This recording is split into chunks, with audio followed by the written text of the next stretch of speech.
В жаркий июльский день жительница одного из окрестных поселков отправилась за ягодами в ближайший лес. Лето – горячая пора для сбора малины, черники и дикой вишни. Девушка бывала здесь сотни раз и знала эти места, как свои 5 пальцев, поэтому она без опаски продвигалась вглубь леса. Когда она собирала ягоды, руку пронзила острая боль, которая с каждой секундой становилась все сильнее. Девушка поняла, что ей становится нехорошо, и связано это с пчелиным укусом. Голова кружилась, а в глазах появилась белая пелена. Она рухнула без чувств на пожухлую прошлогоднюю траву. Видимо, укус пчелы вызвал у девушки аллергическую реакцию, которая без своевременного оказания помощи способна лишить жизни. Неожиданно из кустов вышел огромный волк. Зверь не спеша подошел к девушке и обнюхал.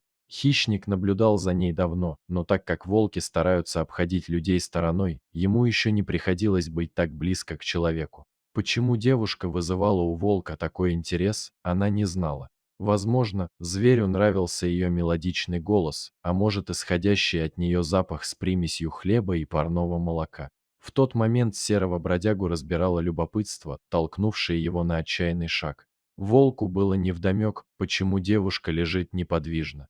Обнюхав ее, хищник пришел к выводу, что она мертва, и поступил так, как поступал при виде погибших сородичей. Волк поднял голову и протяжно завыл, оповещая округу о своем присутствии. Неподалеку охотник проверял селки на зайцев. Мужчина давно не видел в этих краях волков, и наглость серого хищника возмутила его до глубины души.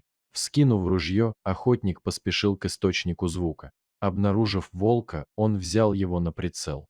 Поначалу он даже не увидел лежащую в траве девушку, но когда человек подошел ближе, то изумленно охнул и, бросив ружье на землю, подбежал к девушке. Она еще дышала, и ей срочно требовалась помощь. Мужчина, взяв бедняжку на руки, быстрым шагом направился в сторону поселка. К местному фельдшеру охотник успел вовремя. Врач сразу же разобрался, в чем дело, и сделал пострадавший укол, который помог ей остаться в живых.